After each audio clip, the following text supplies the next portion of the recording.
Pemirsa, jelang puncak haji tanggal 8 Zulhijjah 1446 Hijriah yang bertepatan dengan hari Rabu 4 Juni 2025, jutaan calon jemaah dari penjuru dunia termasuk ribuan jemaah calon haji Indonesia mulai bergerak menuju Padang Arafah untuk melaksanakan prosesi wukuf yang akan berlangsung pada 9 Zulhijjah hari ini.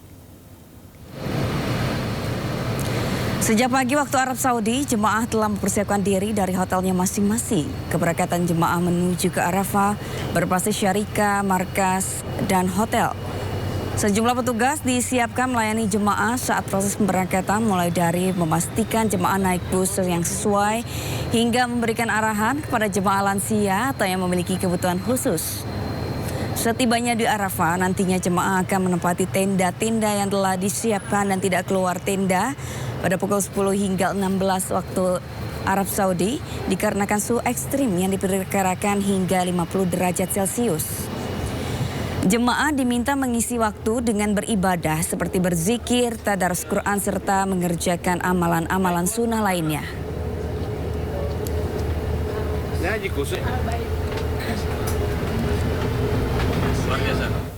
Jelang puncak haji, Pusat Kesehatan Haji Kemenkes RI semakin mematangkan persiapan safari wukuf. Safari wukuf menjadi salah satu ikhtiar pemerintah untuk memastikan jemaah rentan tetap bisa memenuhi inti dari ibadah haji. Persiapan safari wukuf untuk jemaah haji lansia risiko tinggi dan disabilitas jelang puncak haji terus dimatangkan oleh Pusat Kesehatan Haji Kemenkes RI. Mulai Selasa siang waktu Arab Saudi, para jemaah yang sudah layak pulang dari rumah sakit dijemput petugas haji untuk persiapan mengikuti safari wukuf. Nantinya jemaah calon haji lansia, risiko tinggi dan disabilitas akan dipindahkan ke Hotel Asila Al-Andalus di Mekah, Arab Saudi yang menjadi tempat transit untuk peserta safari wukuf. Pada Kamis atau 9 Zulhijjah pagi, para peserta safari wukuf akan diangkut menggunakan bus menuju Arafah. Untuk mendukung mobilisasi, Kemenkes menyiapkan 4 bus khusus, 2 unit untuk jemaah dengan posisi duduk, dan 2 unit lainnya untuk jemaah yang harus berbaring. Safari wukuf ini menjadi salah satu ikhtiar pemerintah untuk memastikan jemaah rentan tetap bisa memenuhi rukun wukuf yang merupakan inti dari ibadah haji tanpa harus memaksakan kondisi fisik mereka yang terbatas.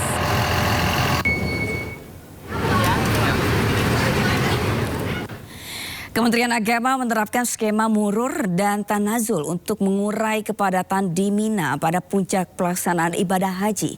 Lalu bagaimana skema murur dan tanazul? Berikut selengkapnya.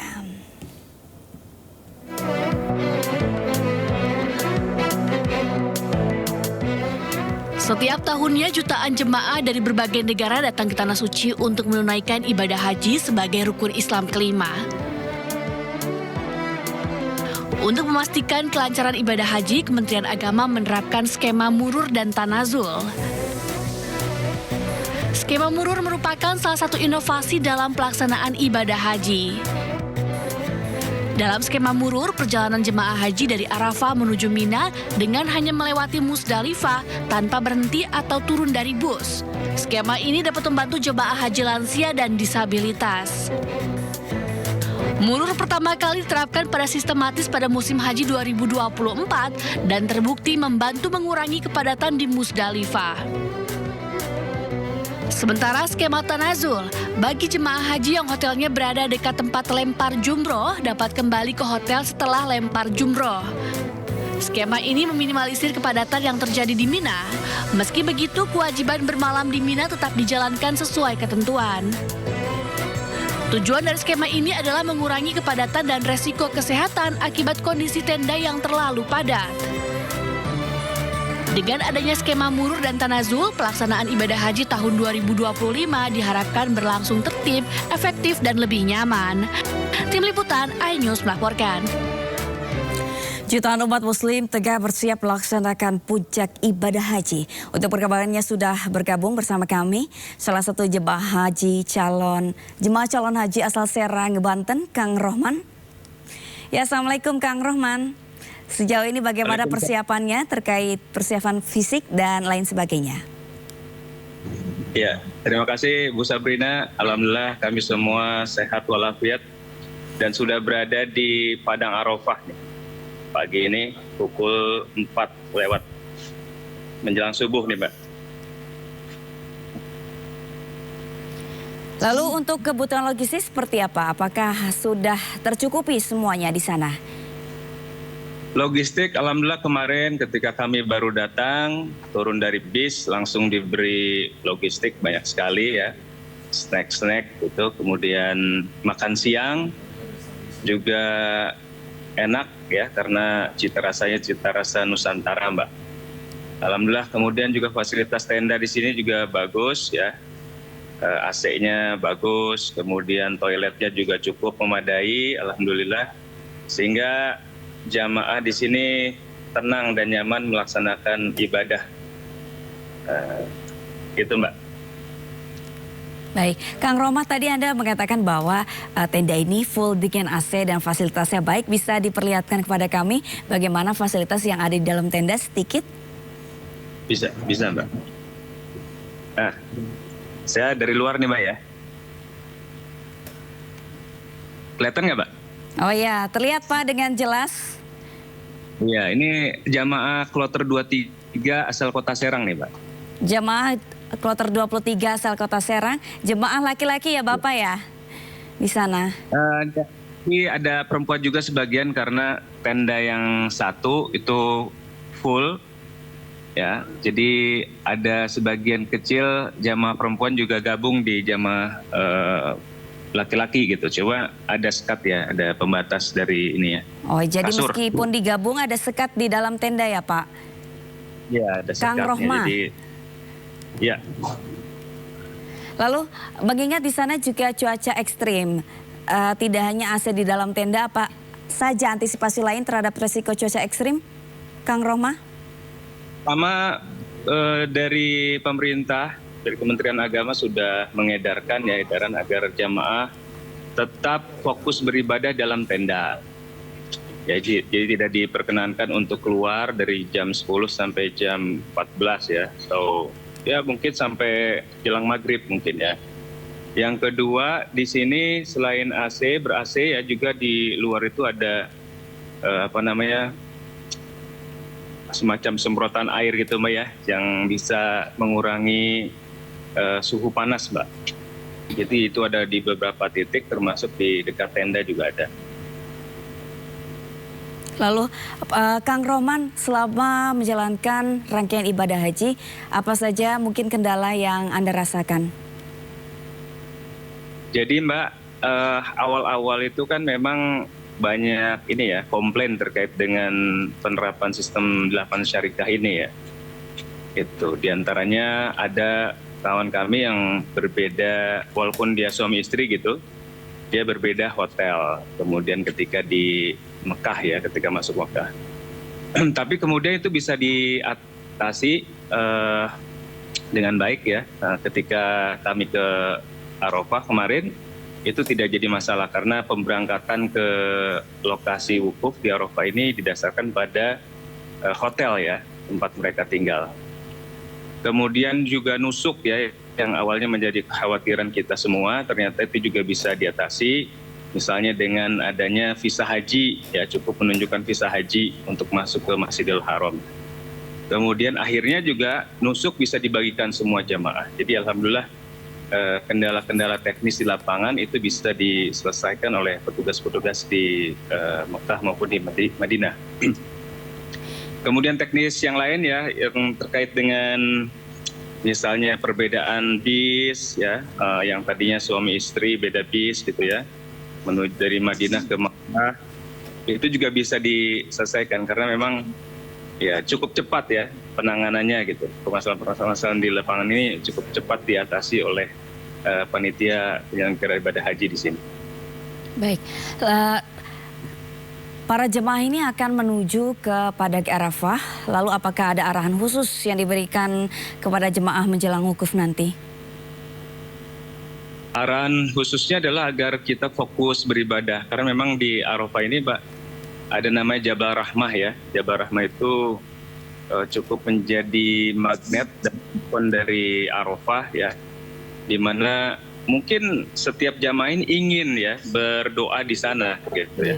Baik Kang Rohman, Nah, padahal sebelumnya mohon maaf bisa lebih mundur sedikit dari kamera handphonenya agar kami bisa melihat jelas begitu. Iya, Ya. seperti ini Mbak ya. Iya. Iya. Oke. Dilanjutkan Jadi kembali. di atasnya ada Jabal Rahmah Mbak. Jabal Rahmah ini menjadi ikon ya yang itu menjadi daya tarik mungkin seluruh jamaah haji ya baik dari Indonesia maupun dari seluruh dunia untuk berdoa di sana. Ya, jadi ya ini mungkin menjadi godaan ya tersendiri ya bagi setiap jamaah. Pada saat yang sama kita dihadapkan pada temperatur yang cukup tinggi. Nanti diprediksi itu kan lebih dari 40 derajat bahkan sampai 50 derajat Celcius ya yang itu menyebabkan ya heat stroke ya dikhawatirkan gitu bagi jamaah yang tidak kuat ya akan menyebabkan sakit dan lain sebagainya. Jadi sudah ada imbauan dan sudah ada edaran Mbak untuk para jamaah untuk tetap di tenda wukuf. Tadi Anda mengatakan ada kendala, lalu apakah fasilitas yang lain atau kelebihan dari fasilitas yang sudah diberikan dirasa cukup untuk para jemaah termasuk Anda? Iya, jadi fasilitasnya sangat baik ya Mbak. Saya merasakan misalnya tenda, kemudian toilet ya yang juga cukup baik, bersih ya. Jumlahnya juga cukup di Arafah ini sehingga antriannya tidak panjang ya. Jadi ketika kita ingin ke toilet gitu ya atau ingin berwudu, antriannya tidak panjang ya, mungkin hanya 1-2 orang mengantri, setelah itu langsung bisa. Jadi cukup baik lah ya. Kemudian juga kebersihan juga sangat terjaga karena kebersihan itu setiap jam ya itu selalu berkeliling ya untuk membersihkan sampah-sampah yang ada di dalam tenda maupun ada di luar tenda. Jadi alhamdulillah sangat nyaman sekali Mbak. Termasuk makanan juga bagus ya. Gitu. Baik, terakhir Kang Rohman, harapan Anda bagi seluruh jemaah dan juga pelaksanaan haji tahun ini seperti apa? Harapannya mudah-mudahan semua jamaah ya asal Indonesia maupun dari seluruh dunia itu diberikan kesehatan, ya kemudian diberikan doanya diijabah oleh Allah Subhanahu Wa Taala, diampuni dosa-dosanya dan tentu saja selamat sampai kembali ke tanah air. Kepada pemerintah Arab Saudi kami mengucapkan terima kasih yang sebesar-besarnya termasuk pada Kementerian Agama dan jajaran ya, termasuk Presiden Prabowo Subianto yang tahun ini kan biayanya lebih murah gitu ya, tapi fasilitasnya itu cukup baik ya. Kami merasa sangat terbantu dan nyaman beribadah di Arafah sampai hari ini. Terima kasih. Baik, terima kasih Rohman, jemaah calon haji asal Serang, Banten dari Mekah, Arab Saudi. Selamat beribadah, salam sehat. Pemirsa, jelang puncak haji tanggal 8 Zulhijjah 1446 Hijriah ya bertepatan dengan hari Rabu 4 Juni, jutaan calon jemaah dari penjuru dunia termasuk ribuan jemaah calon haji Indonesia mulai bergerak menuju Padang Arafah untuk melaksanakan prosesi wukuf yang akan berlangsung pada 9 Zulhijjah hari ini. Sejak pagi waktu Arab Saudi, jemaah telah mempersiapkan diri dari hotelnya masing-masing. Keberangkatan jemaah menuju ke Arafah berbasis syarikah, markas, dan hotel. Sejumlah petugas disiapkan melayani jemaah saat proses pemberangkatan mulai dari memastikan jemaah naik bus yang sesuai hingga memberikan arahan kepada jemaah lansia atau yang memiliki kebutuhan khusus. Setibanya di Arafah, nantinya jemaah akan menempati tenda-tenda yang telah disiapkan dan tidak keluar tenda pada pukul 10 hingga 16 waktu Arab Saudi dikarenakan suhu ekstrim yang diperkirakan hingga 50 derajat Celcius. Jemaah diminta mengisi waktu dengan beribadah seperti berzikir, tadarus Quran, serta mengerjakan amalan-amalan sunnah lainnya.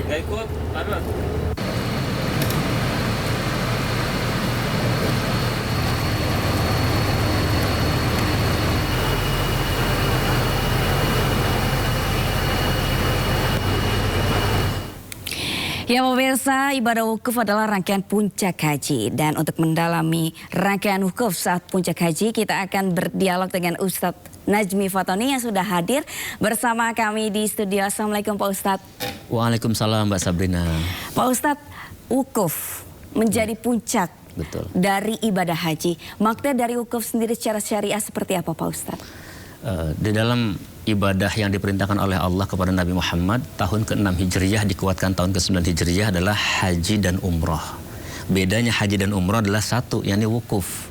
Jadi ada rukun tambahan di dalam pelaksanaan ibadah umroh menjadi haji adalah di wukufnya.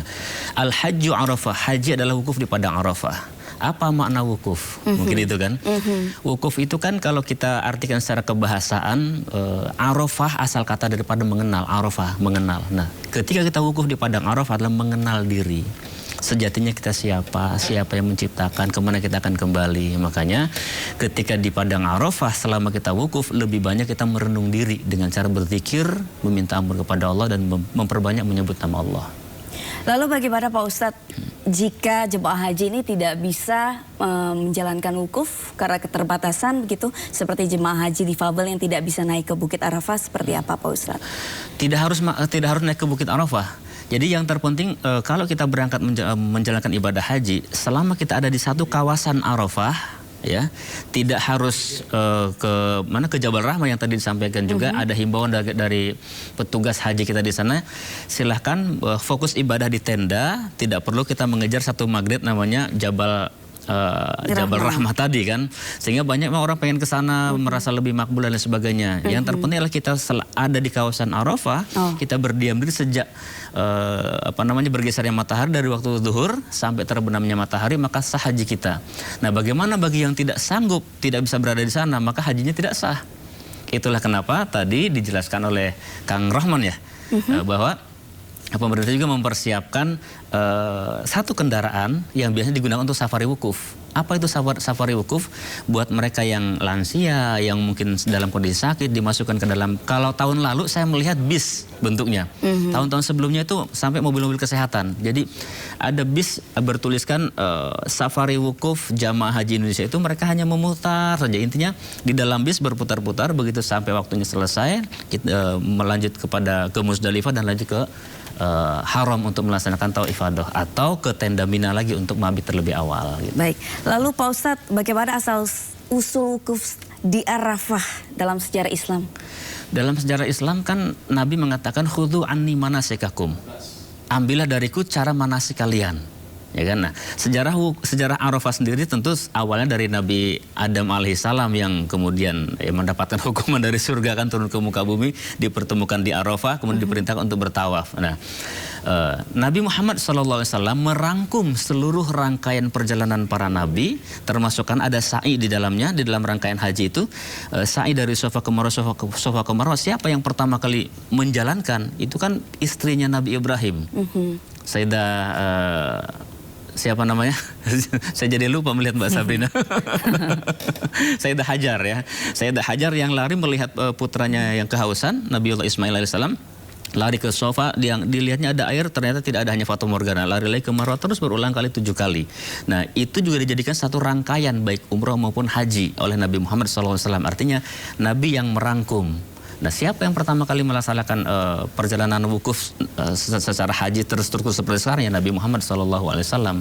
Yang kemudian Nabi Muhammad ketika di Arafah itu mengajak kepada semua orang untuk mengenal diri, berzikir, dan kemudian ada satu khutbah yang disampaikan oleh Nabi Muhammad SAW tentang pesan-pesan, yang pada akhirnya orang-orang mengenalnya sebagai khutbatul wada, khutbah yang terakhir. Karena setelah Nabi Muhammad menyampaikan khutbah, proses haji selesai, pulang ke tanah kota Madinah, lebih kurang 3 atau 4 bulan kemudian Nabi Muhammad meninggal dunia. Lalu Pak Ustadz, selama wukuf ini kan kita atau para jemaah haji ini kan melakukan zikir dan juga berdoa. Sebenarnya doa apa Pak Ustadz yang seharusnya dipanjatkan di dalam proses wukuf? Di dalam prosesi wukuf itu ya. Jadi kalau kita melihat kepada satu ungkapan sahabat Umar bin Khattab. Jadi Umar mengatakan, jika engkau sampai kepada Arafah, engkau tidak sanggup menangis, maka menangislah kepada Allah karena hatimu yang tak mampu menangis. Artinya Arafah itu tempat kita mengenal diri untuk merenungi semua amal yang sudah kita lakukan dari tahun sejak kita lahir sampai hari ini, sampai ada di padang Arafah, apa yang telah kita kerjakan, lebih banyak baik atau buruknya. Nah, itu kita merenungi dan meminta ampun kepada Allah. Artinya yang paling utama adalah kita beristighfar, memohon ampun kepada Allah Subhanahu wa taala. Waktunya memang cukup panjang sekali, dari zuhur sampai maghrib tuh, sampai terbenamnya matahari. Meskipun itulah karena saking panjangnya itu, biasanya panitia atau petugas haji itu membuat satu rangkaian. Diawali sholat zuhur dulu, kemudian ada nanti ada khutbah Arafah, ada zikir lagi dan lain sebagainya, membuat jamaah agar betah di dalam tenda. Karena memang seperti tahun lalu kami juga melihat jamaah-jamaah itu terdorong ingin begitu selesai misalkan khutbah, selesai zikir, boleh nggak kami keluar? Pengennya apa? Ke Jabal Rahmah. Padahal situasinya Tidak tahun lalu, memungkinkan. betul. Pertama memang border banyak, ya, yang kedua panasnya juga luar biasa, jadi lebih aman, hifdzun nafas, menjaga kesehatan, menjaga diri adalah lebih baik di dalam tenda. Jadi lebih banyak kita berzikir, meminta ampun kepada Allah Subhanahu wa taala dengan banyak istighfar. Itu yang doa yang paling utama ketika kita wukuf. Nah, memang PR nih buat para petugas. Jangan sampai yang di dalam tenda tersebut begitu selesai misalkan khutbah, zikir sebentar dilepas. Kalau dilepas biasanya mereka gelisah, ada saja yang pengen keluar dan sebagainya. Jadi harus diawasi terus begitu betul. ya Pak Nah, Ustadz. karena tahun lalu saja itu kan hampir 1000 sekian yang meninggal dunia, itu 70-80% adalah mereka yang tidak punya tenda. Karena mereka tahun lalu kan, tahun sekarang kan sangat ketat ya. Tahun lalu kan masih banyak yang lolos tuh, yang tidak menggunakan visa haji, masih banyak yang lolos ke kawasan Arafah, tapi di Arafahnya sengsara. Karena apa? Tidak punya perbekalan minum, tidak punya perbekalan makanan cukup, karena tidak ada tenda. Dan saat tahun lalu itu saya masih ingat 54-56 derajat Celcius, panasnya luar biasa. Dengan selama itu, maka bisa kita bayangkan bagaimana sengsaranya. Maka yang terbaik buat para jamaah adalah ikuti himbauan para petugas, karena itu yang terbaik untuk apa? Untuk kenyamanan ibadah, untuk keselamatan juga. Nah, makanya sebagian saya kurang tahu kalau jamaah haji reguler seperti apa perlakuannya. Kalau sebagian haji jamaah haji plus itu di tanggal 8 itu diajak ke Mina dulu untuk tarwiyah. Apa itu mana tarwiyah? Persiapan. Persiapan itu apa? Untuk mental besok kita mau wukuf nih. Karena kita akan panjang berzikir segala macam. Kita perlu berbekal, karena Rasul mengatakan tarwiyah itu adalah hari di mana kita mencukupi bekal baik minum dan makanan untuk menuju Arafah. Jadi mudah-mudahan kita berharap tahun ini dengan skema yang lebih ketat dari pemerintah Saudi membuat semakin sedikit lah meminimalisir orang yang masuk ke kawasan Arafah yang tidak resmi tadi, sehingga ini meminimalisir orang yang meninggal dunia karena apa bahasanya mungkin heat stroke ya, atau kepanasan ya, seperti itu mungkin Mbak. Tadi Pak Ustadz berkatakan bahwa di Arafah ini kita meminta ampun. Betul. Sehingga sering sekali wukuf ini dimaknai sebagai hari pengampunan. Iya. Seperti apa Pak Ustadz menanggapinya? Ada satu hari yang luar biasa mustajabah. Jadi ada waktu dan tempat mustajabah. Jadi di Arafah ini Nabi katakan adalah sebagai tempat yang mustajabah berdoa, tapi ada waktunya. Kapan itu? 9 Dzulhijjah. Makanya penting sekali ketika 9 Dzulhijjah, ketika bagi mereka yang bisa wukuf di padang Arafah, bahkan dimakruhkan oleh Rasulullah untuk puasa nih. Jadi bagi yang mereka yang wukuf itu dimakruhkan oleh Rasulullah untuk berpuasa. Karena apa? Situasi dan lain sebagainya. Apa yang mereka lakukan? Berdoa, meminta maaf, meminta ampun kepada Allah Subhanahu wa taala, juga termasuk mendoakan kita. Nah, karena kemuliaannya Arafah tersebut juga ingin dirasakan oleh semua umat tentunya kan, termasuk kita yang ada di tanah air. Bagaimana caranya? Rasul berikan jalan. Berpuasalah kalian di waktu hari Arafah atau di tanggal 9 Dzulhijjah. Karena apa? Puasa 9 Dzulhijjah bisa menghapus dosa setahun yang sebelum dan setahun yang akan datang. Karena mulianya hari Arafah. Jadi Rasul itu selalu kasih jawaban bagi mereka yang datang, luar biasa dapat anugerah. Bagi kita yang tidak datang ke tempat tersebut, dikasih jawaban bagaimana caranya berpuasa. Karena saking beratnya pada tanggal 9 Dzulhijjah itu. Iya, supaya Wukuf kita di juga Arafah. bisa merasakan bagaimana perjuangan mereka yang sedang wukuf. Berat sangat Mbak. Bisa kita bayangkan saja dari Itu kan secara waktu dari ba'da zuhur. Tapi kan persiapan mereka sampainya, ada yang tadi Pak Rahman bilang dari jam 4. Ini kan mereka di sana sampai belum subuh nih. Ya kan 4 jam sebelum dari hari ini. Artinya karena saking padat dan kreditnya, sehingga para petugas haji mensiasati bagaimana, termasuk juga dari pemerintah Saudi Arabia mengatur keberangkatannya supaya tidak tumplek di satu tempat atau di perjalanannya, sehingga ada yang dari hari kemarin tanggal 8 sudah tidak lagi ke Tarwiyah tapi tidak ke Mina tapi langsung ke Arafah.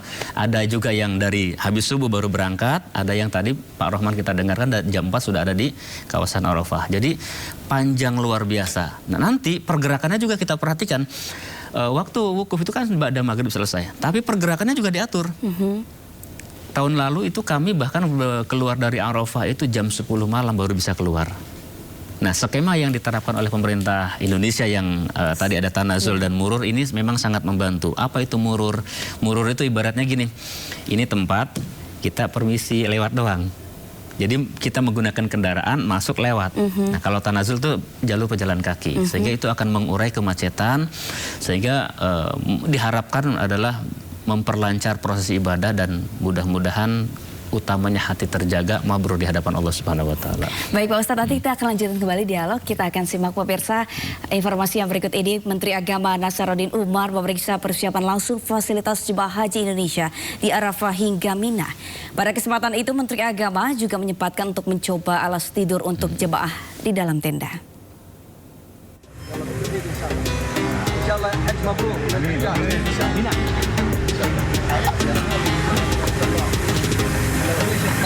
Menteri Agama Nasaruddin Umar didampingi Amirul Hajj mengecek persiapan tenda wukuf di area yang dikelola Syarikah Al Bait Guest pada Senin sore waktu Arab Saudi.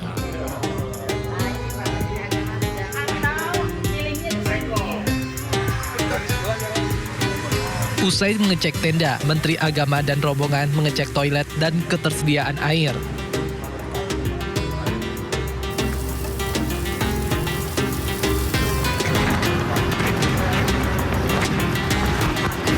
Setelah dari Arafah, Menteri Agama dan rombongan mengecek persiapan tenda makbid di Mina yang dikelola syarikat yang sama Al Bait Guest.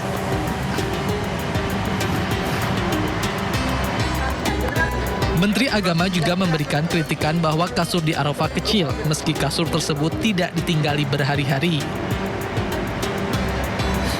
Bantalnya, spraynya, memang agak-agak kecil, tetapi ini kan tidak nginap ya, hanya setengah malam gitu ya. Dan cukup kalau untuk rebahan-rebahan itu. Kemudian juga airnya, kemudian juga AC-nya, lalu lampunya, kemudian juga fasilitasnya, termasuk taman-tamannya. Jadi kita sudah melihat, alhamdulillah sudah selesai semuanya, tinggal menunggu tamunya nih, Bu. Nasaruddin meyakini persiapan sudah selesai dan tinggal menunggu kedatangan calon jemaah haji ke Arafah. Kepada calon jemaah haji Indonesia, Nasaruddin berpesan untuk menjaga larangan ihram dan tidak keluar tenda pada siang hingga sore hari karena cuaca panas diprediksi mencapai 50 derajat Celcius. Sesuai jadwal layanan haji Arab Saudi, calon jemaah haji mulai bergerak dari Mekah ke Arafah pada hari Rabu 4 Juni 2025. Dari Mekah, Arab Saudi, Gigi Irfan, iNews melaporkan. Ya pemirsa, kita akan lanjutkan kembali dialog seputar puncak haji dengan Ustadz Nazbi Fatoni yang ada di studio bersama kami. Ustadz tadi kan mengenai wukuf sendirian Ya, wukuf. atau puasa di hari Arafah nih. Di hari Arafah, ya, agar semua orang bisa merasakan beratnya wukuf di Arafah. Iya, betul. Lalu apakah pahala yang diberikan yang saya pernah dengar gitu lebih besar daripada puasa-puasa yang lain selama 1 tahun penuh ini? Ya, jadi ada satu keistimewaan di puasa Arafah itu, Rasul katakan bisa mendapatkan ampunan 2 tahun. 2 tahun itu adalah tahun sebelum yang sudah lewat dan tahun yang akan datang. Ini betapa luar biasa mulianya, karena juga memang puasa di Arafah ini yang kita rasakan juga. Kenapa berat? Karena kalau puasa Ramadan itu kan panjang, sehingga hari-hari sebelumnya sudah merasakan, sehingga hari-hari berikutnya kan terasa ringan. Tapi ketika puasa Arafah ini juga puasa sunnah yang kita kerjakan, yang tidak semua orang juga kadang-kadang berpuasa, itu kan tantangannya berat. Nah, itu diantara pahala yang Rasulullah sampaikan sebagai bentuk hadiah kepada mereka yang menjalankan ibadah puasa di tanggal 9 Dzulhijjah atau di hari Arafah ini. Tapi dimakruhkan justru kepada mereka yang bisa melaksanakan wukuf. Karena apa? Karena hifdzun nafas, lagi-lagi menjaga kesehatan itu juga sangat penting. Sehingga dengan cuaca yang luar biasa ekstrim, bahkan sampai 50 derajat, kalau kita sampai kekurangan cairan kan berbahaya. Makanya dianjurkan kepada mereka yang sedang wukuf, bertenang-tenanglah kalian di tenda, berdiam saja di situ. Lebih baik berzikir, lebih baik membaca Al-Quran, lebih baik perbanyak sholawat, insya Allah hajinya sempurna. Dan godaan itu sebetulnya kita rasakan di Arafah hanya ba'da zuhur sampai jelang maghrib, bahasa Brin, atau sampai maghrib lah. Yang berat sebetulnya nanti fasenya ada lagi setelah itu, yakni mabit di Mina selama 3 hari. Bisa kita bayangkan mabit di Mina selama 3 hari, tendanya segitu besarnya, dengan jumlah kapasitas yang luar biasa orangnya. Tadi juga kita lihat gambarnya kasurnya seperti apa. Bisa kita bayangkan mungkin kaki ketemu kepala, kepala ketemu kaki, dengan cuaca yang sangat panas. Kemudian juga mungkin kebiasaan di rumah kita mau ke MCK tinggal langsung tanpa antri, di sana harus antri berjam-jam. Belum lagi antri makannya. Nah, bagaimana para jamaah itu bisa menjaga hati agar tetap teduh, agar tetap tenang, agar tetap tentram dan ikhlas di hadapan Allah Subhanahu wa taala. Dan balasannya mabrur itu tadi memang kan haji mabrur tiada balasan kecuali surga. Nah, itu yang perlu diperjuangkan. Artinya sering terjadi gejolaknya justru bukan di Arafahnya, di Minanya. Seperti yang tahun lalu kan ada jamaah yang marah-marah, segala macam, melempar kasurnya di balik segalanya karena saking emosinya. Ada juga yang mungkin tidak kebagian makanan dan sebagainya. Karena itu tadi mungkin bisa kita bayangkan seperti jambore, ya kan?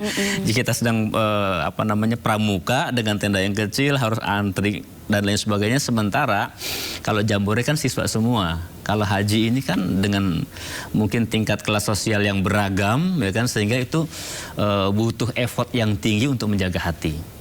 Ya, justru di situ perangnya, Pak. Lalu Pak Ustadz, selain puasa di hari Arafah, bagi siapapun yang tidak bisa atau belum bisa bersempat untuk berhaji, amalan apa Pak Ustadz yang bisa juga menyamakan atau menggantikan gitu amalan-amalan bagi para jemaah haji di sana?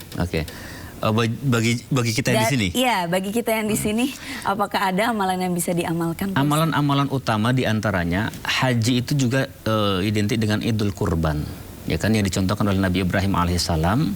Memang di dalam kitab Mishkatul Anwar disebutkan, kenapa kok Nabi Ibrahim sampai diperintahkan menyembelih putranya? Karena dulu Nabi Ibrahim itu dikenal sebagai nabi yang sangat luar biasa dermawan. Ketika menyembelih hewan itu selalu ratusan banyak. Sehingga saat itu umatnya bertanya, ya Ibrahim, tidakkah engkau sayang dengan bahimahmu, dengan hewan ternakmu? Kami motong satu, engkau banyak. Nabi Ibrahim mengatakan, jangankan hewan, kalau nanti aku punya anak, Allah minta anak, aku kasih. Hingga perjalanan panjang Nabi Ibrahim punya anak yang namanya Ismail. Diminta oleh Allah sembelih. Kaget, terperanjat, negosiasi terjadi gitu kan. Sehingga Nabi Ibrahim tetap melaksanakan sebagai bentuk ketakwaan kepada Allah. Nabi Ismail juga mengatakan, ayah, laksanakan jika ini perintah dari Allah. Satajiduni insyaallah minas sabirin, engkau akan mendapatiku termasuk orang yang sabar. Nah, peristiwa itu pada akhirnya kita mengenal sebagai hari raya kurban. Hari raya kurban itu asalnya berarti mendekat kepada Allah Subhanahu wa taala dengan cara merelakan apa yang kita cinta. Kan Nabi Ibrahim merelakan kecintaannya kepada Ismail untuk disembelih demi cintanya kepada Allah. Ismail merelakan dirinya disembelih oleh ayahnya demi cintanya kepada Allah. Maka buat mungkin kita yang tidak sampai ke tanah suci, bagaimana caranya? Berkurbanlah. Relakan harta yang mungkin kita cintai itu kita sembelih. Memang berat, dan kita pasti akan jadi Ibrahim dan Ismail di abad modern. Itu tadi menyembelih harta, menyembelih apa yang kita sayang. Misalkan, aduh gimana nih, mobil jual dulu deh, apa yang kita sayang jadikan sebagai sapi untuk kita sembelih. Nah, itu diantara amaliyah yang bisa kita kerjakan selama di bulan haji ini untuk paling tidak bisa menduduki atau menyamakan kedudukan bagi mereka yang bisa berangkat haji.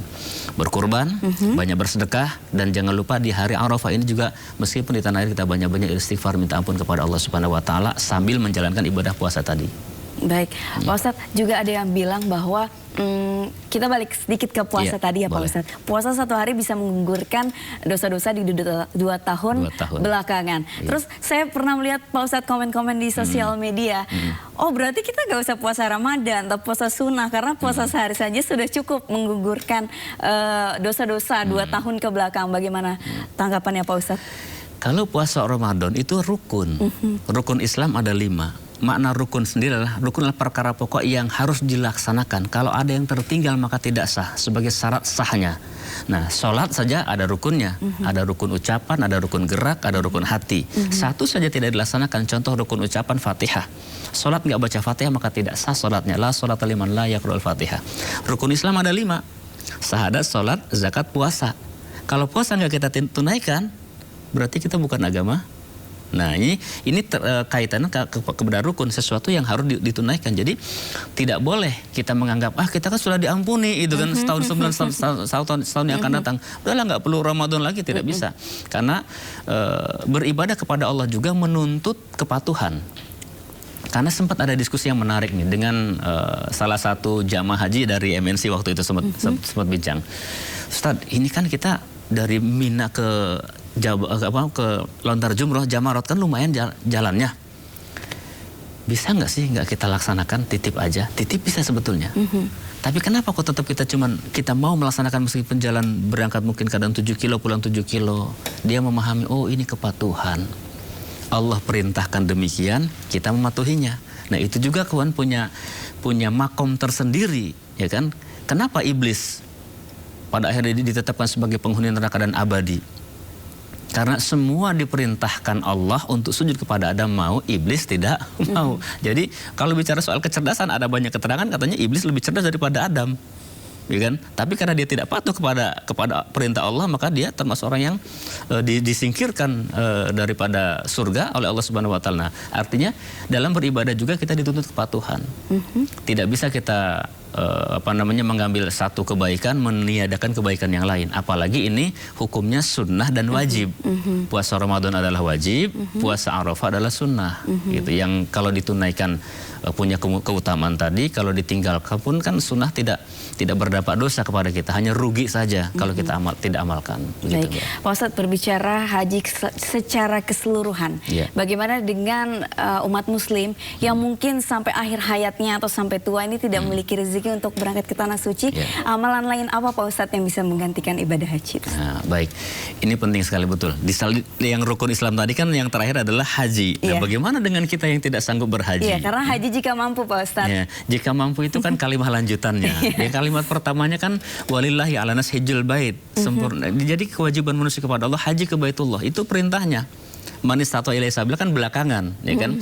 Artinya apa? Kalau kita lihat juga ternyata banyak kok kalau secara ekonomi dia kayaknya nggak mampu kok nyampe. Karena haji adalah panggilan Allah. Begitu kan? Nah, ada satu hadis yang cukup kuat. Nabi mengatakannya, la yamut yahudiyan aw nasraniyan rajulan mata walam yahiju wa wajada lidzalika sa'yuhu khulisabiluhu. Seseorang meninggalnya dicap sebagai Yahudi atau Nasrani. Seseorang yang meninggal yang tidak pernah berhaji sementara dia punya kemampuan, punya keluasan. Ya kan? Karena banyak juga di antara kita yang mungkin keluar negeri kemana-mana sudah tapi ke haji belum itu kan. Nah, artinya terlupakan. Nah, bagaimana caranya? Nah, kami juga sering mengajak kepada orang-orang bagaimana caranya. Yang terpenting niat. Niat untuk apa? Untuk melaksanakan ibadah haji. Caranya bagaimana? Bikin celengan. Itu aja dulu. Ini sebagai dorongan ya, sebagai dorongan. Caranya bagaimana? Karena berangkat ibadah haji kan perlu biaya. Sementara kita mau ngambil haji porsi haji reguler itu 25 juta, banyak yang belum punya, atau porsi haji mungkin sekitar 70 sampai 80 juta, belum punya juga. Minimum kita bikin satu tempat celengan untuk haji.